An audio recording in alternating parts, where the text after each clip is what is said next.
E aí, pessoal, tudo bem? Espero que sim. Ah, Como todos vocês sabem, o nosso calendário acadêmico está suspenso, tempo indeterminado por causa da Covid-19. Mas apesar de o calendário acadêmico ter sido suspenso, nós não estamos de férias, tá? Então, devemos nos adaptar a essa nova configuração. Eu, particularmente, tenho todos os dias entrado no Portal do Saber, tenho visto quem tem feito as atividades, quem tem entrado em novos módulos, quem tem assistido os vídeos. Aqueles que têm feito os testes, tenho procurado ver ah, as dificuldades, né? Quais são os testes em que vocês encontraram mais dificuldades e tentando me adaptar a essa nova realidade em que nós estamos vivendo, né? De isolamento social. Vou trazer para vocês uma proposta, tá? De algumas videoaulas e vou fazer uma série de vídeos com relação à nossa disciplina, tá? Vamos, a nossa primeira aula, por exemplo, vai ser a nossa aula de função, tá? Aquela noção intuitiva de função. Vamos fazer a definição formal de função, representação gráfica e nas aulas seguintes vamos continuar e provavelmente vamos ter que entrar em um conteúdo que não foi visto ainda em sala de aula, a depender, claro, do período que nós vamos ter que ficar afastado das nossas aulas presenciais, certo? Então, sem mais delongas, vamos começar aqui a nossa primeira aula, tá?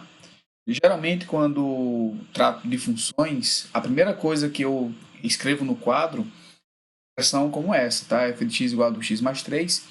E a pergunta que eu faço, costumo fazer, é o que isso representa, tá? E a maioria das pessoas dizem que isso representa uma função. Alguns dizem até que é uma função do primeiro grau, falam de coeficiente linear, taxa de variação, coeficiente angular, mas ficam surpresos quando eu falo que a resposta para essa pergunta, na verdade, depende, né? E daí eu quero que vocês entendam, tá? Até o final do vídeo, o propósito desse vídeo é justamente que vocês entendam esse depende. Por que é que essa fórmula, essa expressão f de x igual a 2x mais 3 não é necessariamente uma função? Então, é isso que tem que ficar claro nessa aula, tá bom? E daí, vamos aqui ao nosso slide que trabalhamos em sala e trago para vocês primeiro um exemplo da noção intuitiva, tá? De funções. Poderia trazer aqui inúmeros exemplos, né? Inclusive do nosso panorama atual com relação ao coronavírus. Vocês devem ter ouvido muito falar no noticiário sobre uma curva crescente, progressão geométrica, e daí nós podemos associar e modelar, tá certo, o número de casos de novos infectados do coronavírus como uma função exponencial, mas isso aí vai ser detalhado em uma outra aula que eu vou fazer exatamente sobre esse tema. Mas enfim, trago para vocês um exemplo da física, né, do corpo em repouso em queda livre, né, o corpo que estava em repouso e de repente agora ele é solto e entra em queda livre. Nós sabemos que a velocidade desse corpo vai aumentando e vai aumentando em relação ao tempo e é dada exatamente por g vezes t, no qual g é a aceleração da gravidade e t é o tempo dado em segundos, tá? Aceleração da gravidade que usualmente podemos aqui tê-la como sendo 9,8 metros por segundo ao quadrado. E daí vocês notam que há uma relação de dependência, né, entre a velocidade e o tempo. E se há essa relação de dependência, nós podemos dizer então, intuitivamente, que a velocidade ela está dada em função do tempo, uma vez que quanto maior o tempo, maior será a velocidade, tá certo? Então, essa é uma noção intuitiva de função, mas à luz da matemática, o que de fato é uma função, tá? Então, para definir função, vamos ter o seguinte, ó. Para definir uma função, eu tenho que ter três coisas, tá? Três entes matemáticos. Quais são? Um conjunto A, um conjunto B e uma relação, tá? Uma lei de formação, uma lei de correspondência entre os elementos desses conjuntos. Aí, vejam, eu tenho que ter dois conjuntos e uma relação, mas não é qualquer relação, tá? Lembrar para vocês que toda função é uma relação, mas a recíproca não é verdadeira, né? Nem toda relação é uma função. Nesse caso, para que uma relação torne-se uma função, nós temos aqui que cada elemento x do domínio, do conjunto A, tem que ter um único correspondente no conjunto B, tá certo? Então, tem que ser satisfeitas essas duas condições, a condição do cada e a condição do único, a cada elemento do conjunto A ter um único correspondente no conjunto B, tá bom? Então, trouxe aqui para vocês alguns exemplos, o diagrama de Venn, para nós vermos se caracteriza-se ou não como função. Observe que no primeiro exemplo aqui, nós temos o conjunto A, respeitando a primeira característica, né, a característica do cada, então todos eles têm correspondente lá no conjunto B, e observe que cada um tem apenas um correspondente. Apesar do zero, né, o elemento zero no conjunto B, estar recebendo 3 correspondências, ainda assim caracteriza-se como função. A definição diz que uma relação é função somente se cada elemento do conjunto A tiver correspondente em B e esse correspondente seja único. Vejam que não fala nada em relação a como é feita essa ligação, tá bom?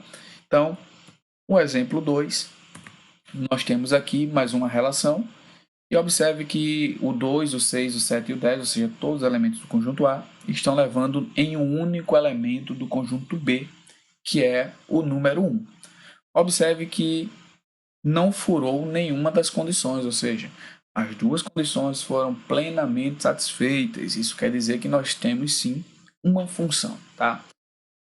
Exemplo 3, já fica bem claro aí que o elemento 2 do conjunto A, ele está correspondendo com o 1 e com o 0 no conjunto B, né? O que não pode porque viola a regra do único, né?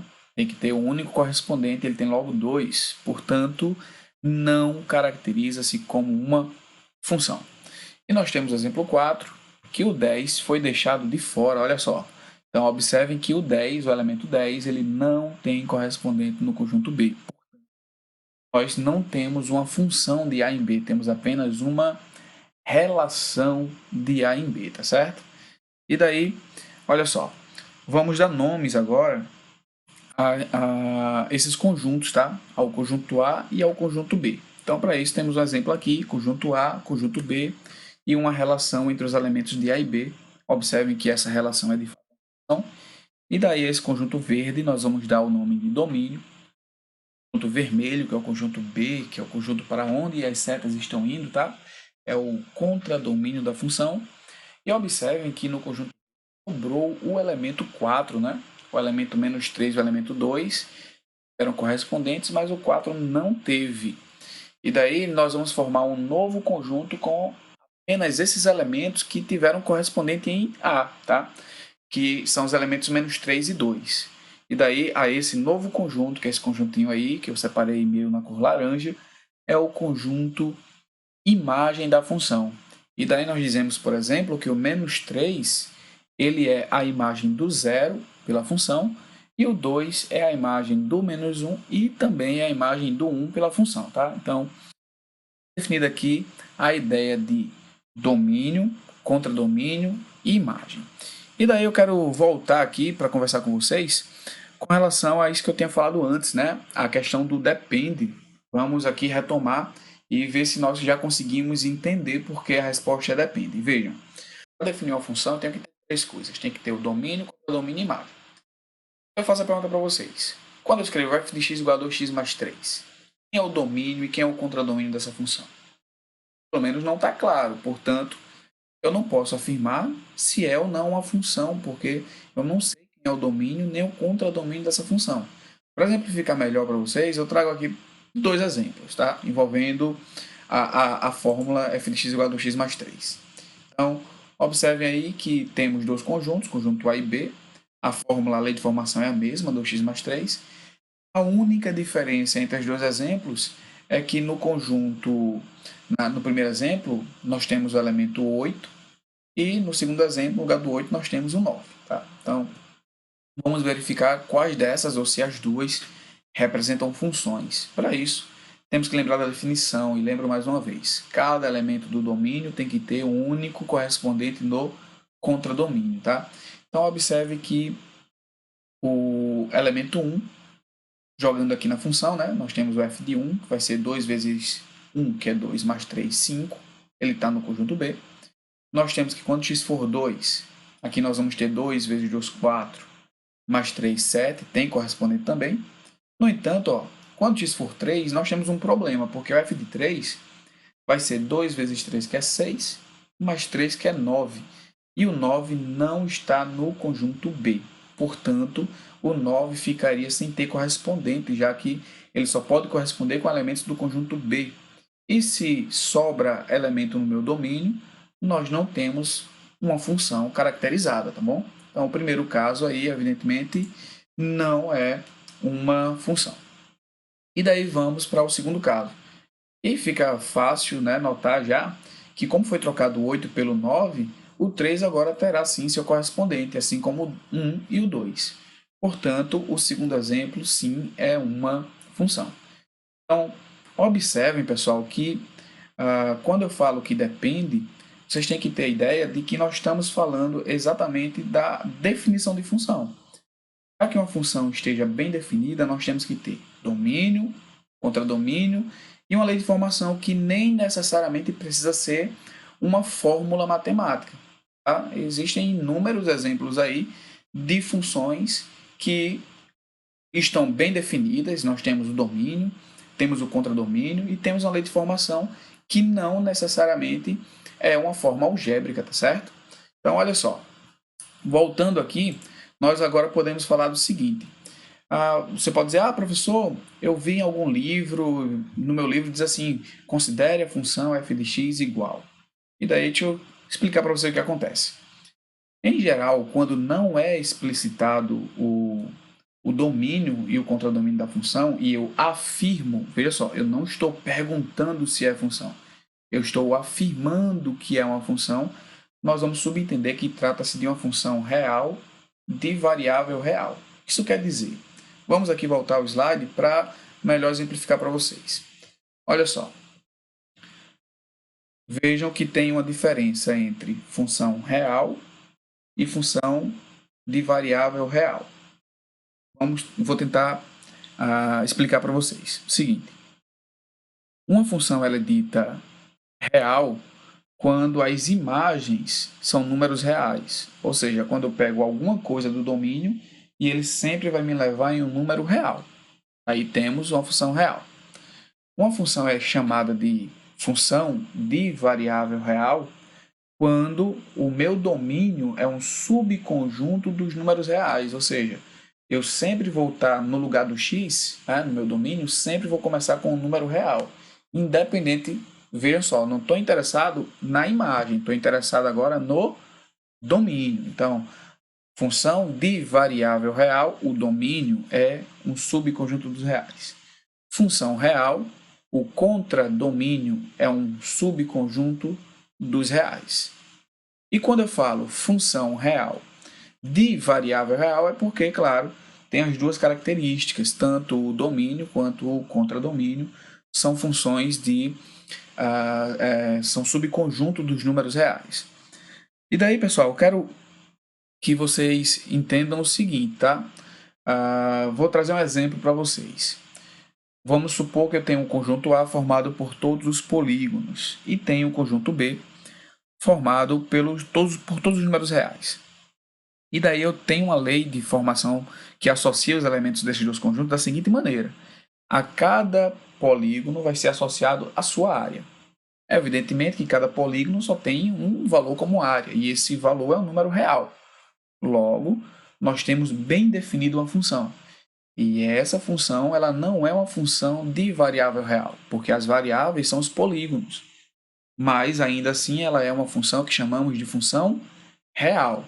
Tá bom? Então, vejam, deixem bem claro aí essa noção de quando é que nós temos uma função real e quando nós temos uma função de variável real. Tá bom? A maioria dos exercícios de exemplos que tratam de funções reais e ou de variáveis reais são as funções que pedem para você explicitar o domínio dessas funções. Né? Então, por exemplo, quando eu digo que uma função f de x igual a 2x mais 3 é uma função, automaticamente você já subentende que eu estou falando de uma função real de variável real. E daí o contradomínio vai ser um subconjunto dos números reais, pode ser todos os reais sem problema nenhum, mas o domínio, volta e outra, há uma complicação, porque a depender do domínio, a sua expressão pode ou não representar uma função. Por exemplo, tá? Aqui o exemplo que eu trago para vocês. F de x igual a raiz de x, tá certo? A pergunta é, qual é o maior domínio possível para essa função? Observe que o meu único impedimento para essa função é que o x seja negativo. Por quê? Porque se o x for negativo, nós vamos ter uma raiz quadrada, ou seja, índice par, e radicando negativo. Então, evidentemente, não trata-se de um número real. Então, não teria a quem ir no conjunto no contradomínio, já que o contradomínio dessa função é o conjunto dos números reais, tá certo? Então, nesse caso, nós podemos dizer que o maior domínio possível para a função f de x igual a raiz de x são todos os reais não negativos, porque pode ser inclusive o zero. Mas olha só a função g. A nossa função g ela está definida dos reais positivos para os reais e ela é dada por 1 sobre raiz de x. Note que nesse caso o x não pode ser zero. Porque se o x for zero, nós teremos uma indeterminação, né, do tipo 1 sobre zero. E daí, o zero, se fizesse parte do domínio da função, da relação, nós não teríamos um correspondente para ele nos números reais, já que 1 sobre zero é uma indeterminação.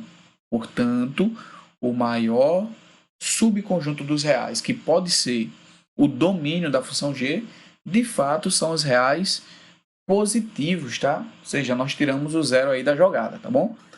Bom, então nós já vimos a definição intuitiva de função, a definição formal, representação da função pelo diagrama de Venn, vimos que uma fórmula não necessariamente representa uma função, né? Vimos que uma função ela fica bem definida quando tem domínio e contradomínio, e agora vamos ver a representação gráfica de uma função. Para isso, nós vamos precisar definir o plano cartesiano. Vamos relembrar aqui, ó. O plano cartesiano ele é dotado por duas retas, uma horizontal e vertical, que são chamados de eixos.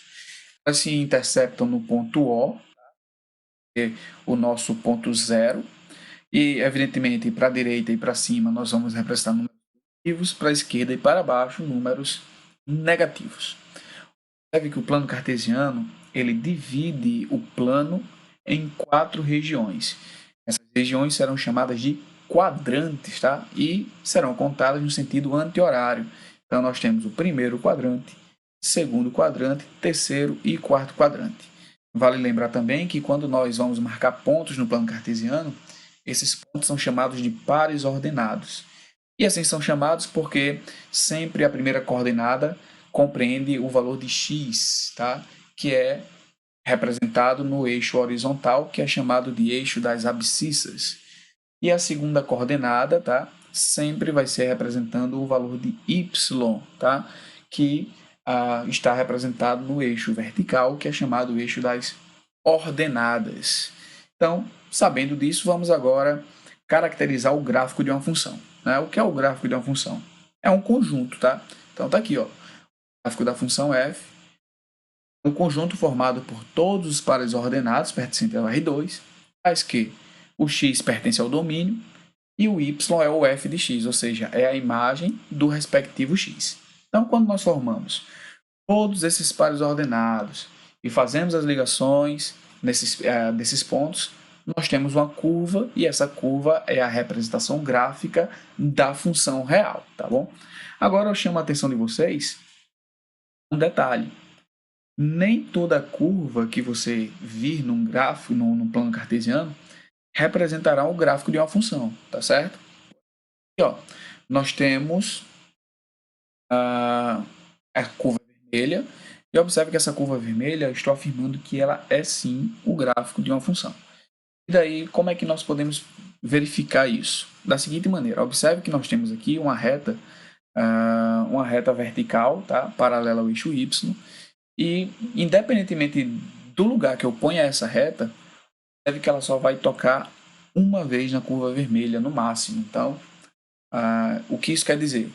Quer dizer que para cada valor de x eu vou ter um único valor de y, tá? Então, é isso que define, né, a função. Observe aqui no exemplo 2 que já não é satisfeita essa condição. Exatamente onde a reta está, por exemplo, observe que para esse valor de x, nós temos dois valores de y. É como se nós estivéssemos lá no diagrama de Venn, esse valor de x sendo ligado a dois valores do contradomínio, né? O que automaticamente descaracteriza essa relação enquanto função. Temos aqui o exemplo 3, tá? Que nós temos aí uma circunferência e é claro que nós temos essa reta aí, essa reta é secante, é circunferência, o que significa dizer que toca em mais de um ponto, né? Exatamente em dois pontos, e daí descaracteriza como função, tá? Então, essa curva não representa o gráfico de uma função. Bom, pessoal, então, quero encerrar essa aula por aqui, tá? Faltam ver ainda muita coisa de função, mas a proposta é justamente de vermos pequenas aulas, pequenos vídeos, vamos fraccionar esse conteúdo, tá bom? Então, na próxima aula, nós vamos ver a questão da caracterização da função como injetiva, sobrejetiva, bijetiva, função par, função ímpar, crescimento, sinais da função, será tópico da próxima aula, tá bom? Então, por hoje é só.